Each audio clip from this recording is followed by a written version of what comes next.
This is the Halftime Show with Omar Al-Duri on Pulse 95. It sure is that time. It's the Halftime Show with Omar Al-Duri. I am your host covering everything sport, international, local. Hope you're having a blessed day wherever you're tuned in around the world, whether it's 95 FM, Pulse95Radio.com, our app, Sharjah Broadcasting Authority, or even if you're in the comfort of your very own home, streaming us live on YouTube. Hope you're having a wicked Saturday. Plenty to talk about today, and one of those things is attack wins you games, but defense wins you championships. How accurate is that, especially under the recent results we've been seeing all over Europe? Now, we take a look at teams around the world who define that, and also with the Champions League coming up, we preview the two giants involved as PSG take on Bayern Munich in the 2020 Champions League final. Who's going to win? Where will you be watching? I know where I'm going to be watching. Who's going to win that? The Europa League final is over for the season, but how many of you honestly predicted that Sevilla would win it? And should Champions League teams not be allowed in the Europa League? Like I said, plenty to talk about today. It is that time. Shout out to everyone who's tuning on the Instagram Live, Fahad and everyone else on Instagram Live at Omar Al-Duri and Pulse95Radio.com. Go get yourself a tea, get yourself a juice, get yourself ready, and let's go. Here we go. This is the Halftime Show with Omar Al-Duri on Pulse 95. Salam and welcome back to the Halftime Show with Omar Al-Duri. I'm your host covering everything sport, international, local. Hope you're having a great Saturday. It's a long weekend this weekend, so hopefully you've planned that nicely. You're just chilling. What's up, Marvish? How you doing, Arij?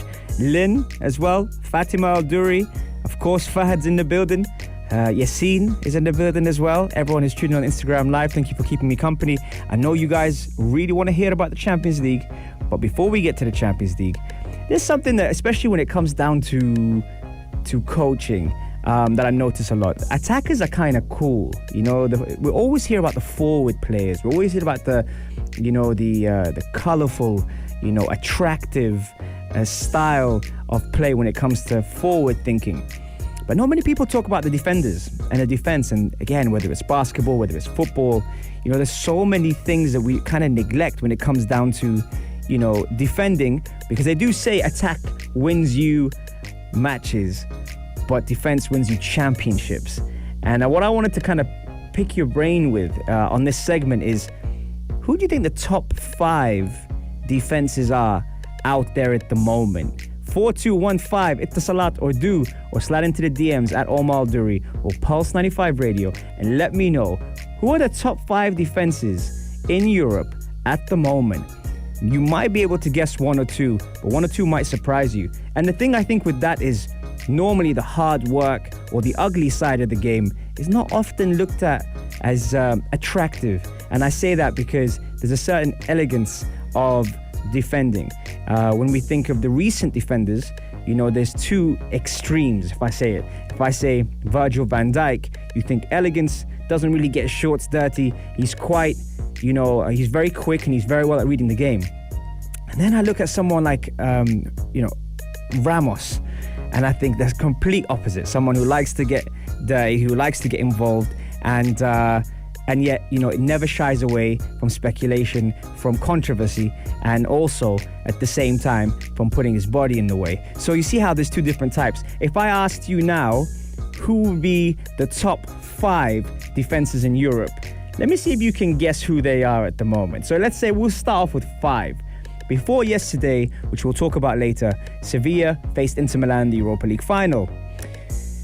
Inter Milan only conceded 22 goals since the arrival of Antonio Conte, and they've looked like a team that were very close to matching Juventus for this year's Serie A. Diego Godin is there, Vrij is there, Skriniar is there, and that was kind of something that statistically we thought that's very interesting, especially nowadays. That ugly side of the game we like to see. Florian, I'm saying the top 5 defenses in Europe, not defenders. And then I look at in number 4 with 21 goals conceded, Stade Reims. And I bet none of you thought, who's that? It's a Ligue 1 side in France, one of the very best around. So hey, listen, if you're looking for defenses, and Barcelona, I know you guys are, Arsenal are, and a lot of other teams are, that would be someone I'd look at. And Rennes have only conceded 21 goals so far in the current League One season, which is half of what they conceded last season with 11 games to go. Now, their solid defense record has seen them rise up to 8th in the league table and above the likes of Nice and 2 points away from Monaco. So that's another thing we're looking at. Now, we start to get into the nitty-gritty of things. We mentioned Liverpool earlier. They come in third. They're the third best defense in Europe at the moment with 20 goals conceded. And yes, they did take their foot off the pedal. And also, you got to realize of how much the defense get involved moving forward. So that was another one for you in terms of attack wins you matches, but defense wins you championships. It's no coincidence that we're seeing a correlation with that. Now, a team that got knocked out recently, Atletico Madrid, are in second with 19 goals conceded. Now, that might be more along the style of how they play, very pragmatic in their approach, and that would be Diego Simeone's side all over again. So then, with Diego Simeone's side, it's been a season with its own obstacles, I think, for Atletico Madrid. Outside the top four in Liga in 5th with 11 draws to their name. But I think it's more about not losing rather than winning. And that's why they kind of finished poorly in the league, so to speak. But they did go far in the Champions League. Now, when it comes down to the number one team in Europe, you might know this. I haven't heard it yet on the Instagram Live. You haven't told me who's the best defense in Europe. I'll tell you now, with 17 goals, it is Real Madrid. So for those people that were asking the question, who's the best team in Europe? Real Madrid won themselves, the La Liga, and also have kept themselves kind of quiet at the moment with Ramos, Zidane and co, staying quite modest with everything that's happened. I know for a fact that would have been a very, very different game had it been down to Barcelona versus Bayern Munich. What if Bayern Munich had faced Real Madrid? Would we have seen that? Although saying that, Real Madrid did lose, to Manchester City in what was quite a frustrating game for Real Madrid. So that tells you something. Shout out to my boy Namir as well, and Amanj, who's just jumped in on the Instagram Live. So yeah, that is regarding the top 5 defenses. And why is it that we've kind of almost overseen the defensive side of the game now, especially with the attacking side being quite attractive? As I said, now we're talking about Bayern Munich versus PSG, which ironically both are facing each other in the Champions League final. However, no one's talking about the defenses. Everyone's talking about attack, and that just gives you an idea. Coming up next, though, we are talking about the Champions League. We are talking about the Champions League final. It's coming to an end on Sunday. Where will you be watching it? And who's going to win the Champions League final? That's what I want to know. I'm going to break it down for you tactically. So stay tuned for the only place to be at 3, the halftime show on Pulse 95. This is the Halftime Show with Omar Al-Duri on Pulse 95. It sure is that time. It's the halftime show with Omar Al-Duri. Hope you're having a wicked day wherever you're tuned in around the world. A lot of people were saying to me and coming into the studio today, said, Omar, who's going to win the Champions League? Is it that obvious? Is Bayern Munich going to win it? And I've been looking online now and I'm asking everyone Instagram Live. Shout out to Grant, Safa, Dino, Florin, Erij, Lynn, and who are Style in Dubai. Who have I got here? Rosario and the Life for Tarek, Hani, and of course Namir. And everyone's telling me that Bayern Munich's going to win. Does anyone think PSG's going to win? Sorry for coming in late. No problem. So Hassan, come on in, man. Come on in. Come and chill with us because you came at the right time. We're talking Champions League. Tomorrow, the Champions League final is going on. In case you were under a rock, you've got to watch the final tomorrow. And finally, we've got 2 powerhouses. Now, no disrespect to Leipzig or Lyon. We've got 2 powerhouses representing the Champions League. And I kind of like the fact, hopefully, it will be worth the wait because we've got a lot of people who build up the final and then it's kind of like a 0-0 or a 1-0. I hope this one's going to be a good one. Firstly, where are you going to be watching the Champions League final? Are you that type of person that goes out and watches it with people, or do you like to watch it at home? I know for a fact Al Jada are doing a live screening in Sharjah, which is amazing. A drive-through where you can chill and watch the Champions League here in the heart of Sharjah, which is great. And when I found out about that, I was really excited. I thought, that's very, very cool, especially when my team's not playing. Because I'll tell you one thing. When my team is playing, I don't like watching it outside because we used to lose quite a lot. so I would not watch that. So even if it's some of my best friends, my closest friends, I can't do it. I can't go out there and watch my team lose publicly. At least when I'm at home, my mum's watching them lose, my wife's watching them lose, and we don't have to travel back. That journey could be... I've traveled when I used to live in London. I used to go to Manchester, go to, places outside of London. And if we lost, then it would be, it would be really tough. That journey is very, very tough. Eddie just saying PSG do have the flair up front, and I wouldn't be surprised if they did win it though. But Grant and Safa are saying that it's going to be a Bayern Munich win. Now let's break it down here. One of the things we've noticed in this Champions League campaign is the fact that as we got through to the knockout stages, and especially it being one game, the coaches were adapting their approaches and styles to a very, let's say, strange, tactical decision. For example, let me give you an example. When we had Pep Guardiola, he did it in Manchester City, going to a back three with Garcia instead of Stones or Otamendi, dropping both Silvers and Foden. Now, bearing in mind coming to the final, coaches have changed their plans to face opposition, which has backfired, and it really, really has. It's overcomplicating the situation, and it's cost them a position in the final. Leipzig altered their approach, applauding, we were applauding Nagelsmann and his system, and he changed his approach, and they lost. Lyon didn't play Dembele, even though he scored 2 goals. Last year, Tottenham, that's the only time I mentioned Tottenham, Lucas Moura was incredible reaching the final. And then Mauricio Pochettino chose to play Kane, which was a difficult decision, but he just wasn't fit, and that cost them as well. He didn't perform that well at all. Now, this is a huge decision for coaches, especially when they get to the final, and I'll tell you why. The 2 German coaches, Tuchel and Flick, have been very, very good. They've stuck to the same approach. They've done what works for them. Everyone knows that Bayern play with a much publicized high line, which many believe can be dangerous when facing quick opposition.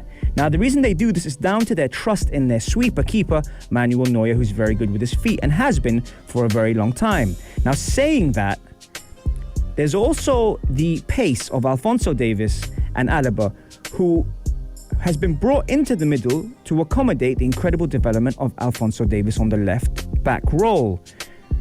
Is there a weakness if they overcommit in attack? That will be something that Tuchel will probably be looking at.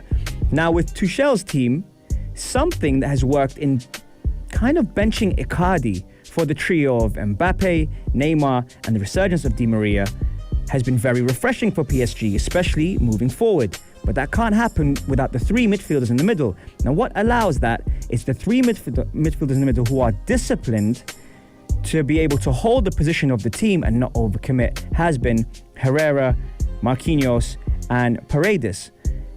Having Paredes come in the last game instead of Idrissa Gueye, who's one of the best ball-winning defensive midfielders, was a big decision enough. But who does he stick with now, especially knowing that Verratti is back, he's fit, and he's been on the bench all this time? So does he change it here? And this is where it gets interesting tactically, because if he brings back Verratti, that can break the lines, especially in transitioning the pass once they've won it from the second third of the pitch, to be able to get that forward to the 3 rotating attackers. But why does Tuchel need to get this midfield 3 right? Because it's due to the unsung hero that they will be facing, who destroyed Barcelona in Thiago Alcantara. And I'm surprised he didn't get as much credit in orchestrating so many things in that midfield. And surprisingly, he has been linked with Liverpool in an agreement that I think is done between the player and the club, but not Bayern Munich and Liverpool. So that will be very interesting, how they managed to keep him quiet to orchestrate things that. Now, let me take you back a few years ago. Now we're looking at players, we're looking at tactics. A few years ago, a certain Jose Mourinho got the best out of Ander Herrera, and he man-marked Hazard in a game where United needed to beat Chelsea. It was one of the best man-marking displays I've seen in a while.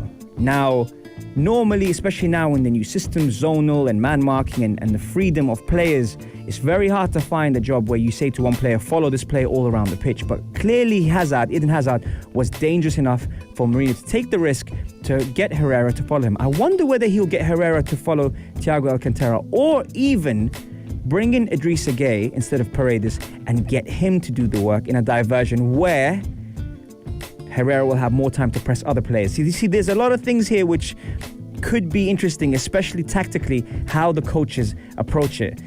The freedom of Neymar, Mbappe, and Di Maria, especially when the left-sided Davis goes on one of his runs and attacks and supports with his pacey runs, could be a stroke of genius if Thomas Tuchel, the PSG coach, gets this right in exploiting the role in a diagonal or a quick transition. So do you stick with what's worked for you, getting you into the final, maybe risking the same mistakes some of the best managers in the world like Pep Guardiola made, or will you stick to the same system that's worked, knowing your strengths and your weaknesses? Of course, we should be in for a treat with the individual brilliance on show from both teams and the mixture of youth and experience. Hopefully it'll be a true spectacle. What's the score going to be?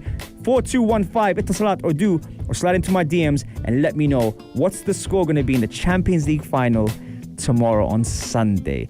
Can't wait to hear more from you guys. Coming up right after this, we're talking about the Europa League on the only place to be at 3, the halftime show on Pulse 95. This is the halftime show with Omar Adouri on Pulse 95. Salam, welcome back to the halftime show with Omar Adouri. I'm your host, covering everything sport, international, local. Hope you've enjoyed the show so far. And if you do miss our shows, you can always catch us on the podcasts on Apple, Spotify, and Rami, and SoundCloud. We've got all our shows there. I got some great guests on there as well. I had Erij on the show, I had Almaz on the show recently as well. So if you missed those shows, we cover some important topics, like development. We've got gut health, we've got mental health. We've got a lot of cool things on there. So head over there. Or if you're more of a visual person, head over to Pulse 95 Radio on YouTube and you can catch us live streaming or any of our shows with all of our topics that we cover here on the show, so which is great. So we're enjoying that. Now, one of the things I was going to speak to you guys about, obviously the Europa League final is over for the season, but did you predict Sevilla would win it? And another thing, which there's been a lot of changes to the game nowadays. Should Champions League teams be allowed to exit the Champions League and go to Europa League? I hated that rule. I hated the fact that you could lose one competition and still win it, especially when Arsenal win it. I was so annoyed. Atletico Madrid would knock us out every year. How true is it? Attack wins you games, but defense wins you championships. That's been the topic of the day. We spoke about watching the Champions League. Where are you going to watch it?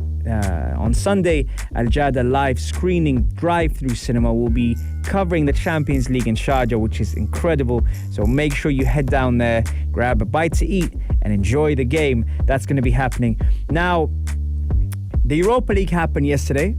Sevilla versus Inter. Many people thinking it's a foregone conclusion, if I can say that properly.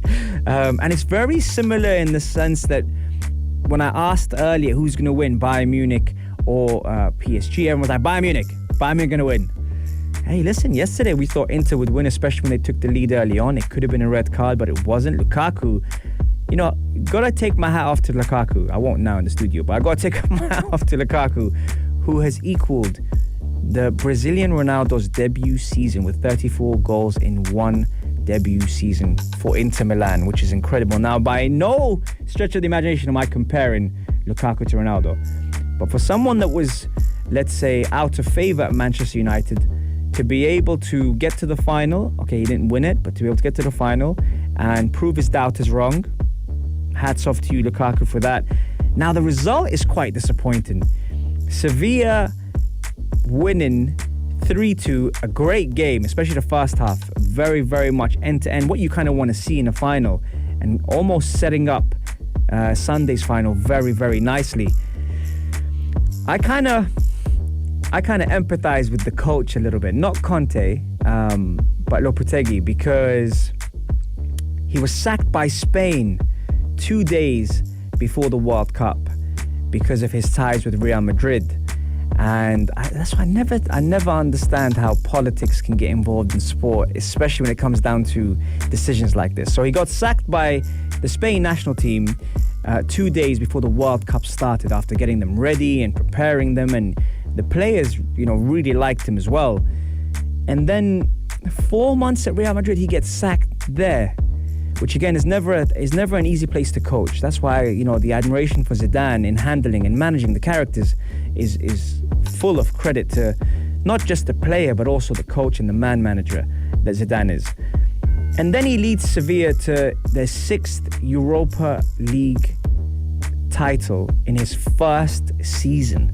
It's very easy to overlook coaches and what they do behind the scenes and how they are. But I got to give it to Lopetegui. I'm very, very happy he won it. I wanted Inter to win because I like the players that Conte has.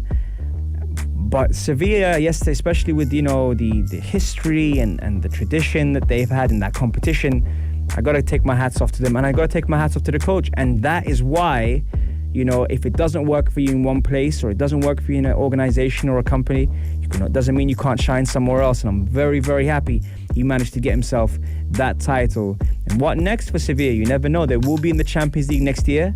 Could they do something there? You never know. Find out more next.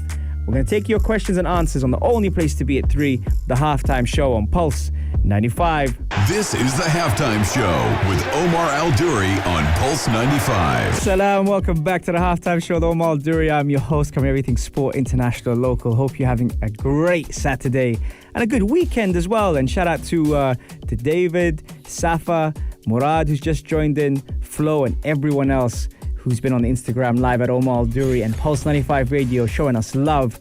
One of the questions I had from a friend of mine earlier was, you're going to watch the game tonight? And I said, which game? And she said, the Champions League. And I went, the Champions League? And she said, yeah. And I said, which Champions League? And she said, Arsenal. And I went, yeah, that's right.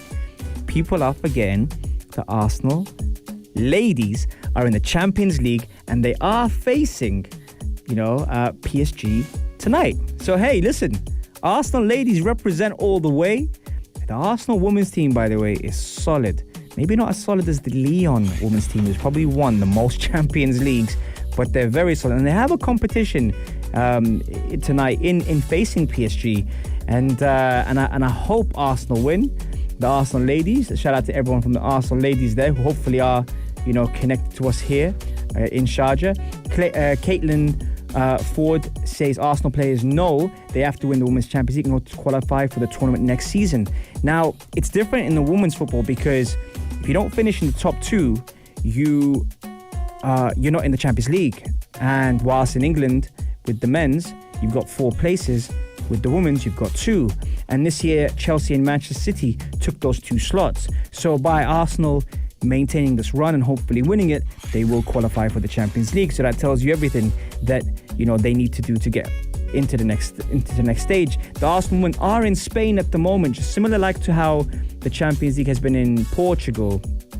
The women are in Spain for the 9-day tournament to complete the season's Champions League and do face Paris Saint-Germain tonight. So hopefully they will get the result. I really, really hope that will be the case. One of the things they were talking about, especially their coach, is the mental unblock, the ability to be able to kind of approach the game without reaching that stage where they can freeze or stop them from proceeding into the next round, especially when it gets to certain stages in competitions. Do the Arsenal ladies who've dominated the Premier League for so many years have kind of faced in Europe? And that's one thing that, I'm kind of interested to see how they will, come out of today's game, because they're very, very good. Honestly, like top level football. We are reaching full time on the Halftime Show. I hope you've enjoyed the show as much as I have. Remember, you can catch it every Monday, Wednesday, and Saturday, 3 to 4. Thank you, everyone who's tuned in on the Instagram Live and on 95 FM in the heart of Sharjah on Pulse 95 Radio. I will be back, and I might even have a guest for you, but you have to stay tuned to find out who later on in the week. Guys, have an incredible day. I'll see you soon. Peace. This is Pulse 95.